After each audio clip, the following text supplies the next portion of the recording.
அனைவருக்கும் வணக்கம். இப்பொழுது சன்மார்க்க யோக முறையில் கடவுளின் பூஜை விதானம் என்ற தலைப்பில் பார்க்க போகிறோம். அதாவது அடிமுடிக்கு நடுவான முக்கோணத்தில் சக்கரங்களாலும் காட்டி பூஜித்தால் மேருகிரியில் பிரணவம் பிரகாசிக்கும். ஜோதி வெளியொளியை பார்த்து பூஜிக்கவும். இந்த பூஜை விதியை சட்டநாதர் ஒருவர் காட்டியிருக்கிறார். இதன் பின்னல் 6 ஆதார பூஜை விதானங்களும் அறியலாம். மயிர்பால் என்பது 5 இந்திரியங்களுக்கும் சேருமிடம். நெருப்பாறு என்பது உணர்வு கருவி காரணாதிகள் தன் வசப்பட்ட பிறகு ஆசான் குறிகாட்டி அதன் மீது பதிகாட்டி பொருட்காட்டி தீ பரஞ்சோதியுடன் நாதம் அறிவிப்பார். இவைகளை அனுபவத்தில் சாதகர் அறிவார். இத்தகைய அனுபவத்தை மாணிக்கவாசகர் தனது ஞான தாளிசையில் கூறுகிறார். அதாவது என்ன கூறுறார் அப்படின்னா, நெஞ்சிற் பொருளடி கண்டபின் நெஞ்சிற் பகையார்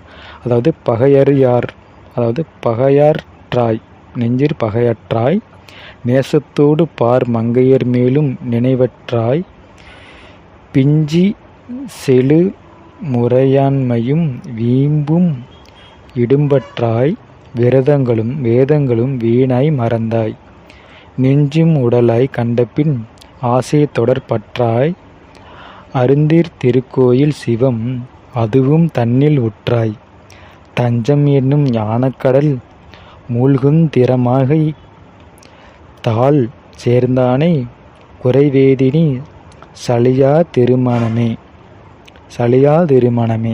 என்ன சொல்கிறாரு. தன் இதயமாயிருக்கின்ற புருவ மத்தியில் பரம்பொருளை அனுபவித்த பின்பு பகையில்லை, காம ஆசையில்லை, ஆணவமும் வீம்பும் கருகி விடுகின்றன.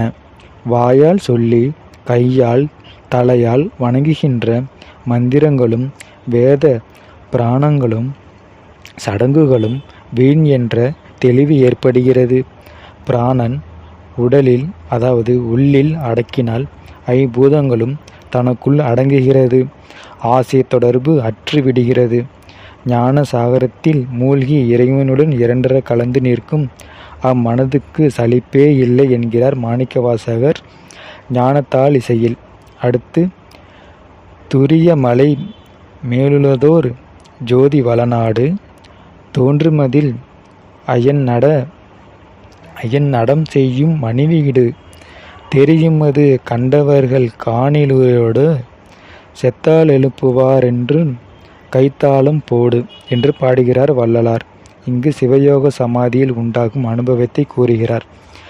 துரியமலை என்பது மலைமேல் அசையாமல் புலன்களும் மனதும் வெளியே சலிக்காமல் உள்ளே அடக்கியிருக்கும் நிலை. அந்த நிலையில் இருக்கும்போது அம்மலையில் ஜோதிமயமான நாடென்றினை காணலாம். அந்த ஜோதிமயமான நாட்டிலுள்ள மணிமண்டபத்தில் நடனமாடுகின்ற சிவஜோதி நடனத்தை உயிர் இருந்து இறந்தற்கு ஒப்பான வாழும் ஞானமில்லாத ஜீவ சமுதாயம் தரிசித்த மாத்திரத்தில் ஞானமாகிய உயிர் பெற்று எழுந்திருப்பர் என்று கைத்தாளம் கொட்டச்ச சொல்கிறார் வள்ளல் பெருமான். அடுத்து இன்னொரு விதத்தில் நம்ம பார்ப்போம். அடுத்து ஒரு ஆகாய நட்சத்திர மண்டலத்தில் பார்ப்போம். மீண்டும் அடுத்த ஒரு தலைப்பில் சந்திப்போம். நன்றி, வணக்கம்.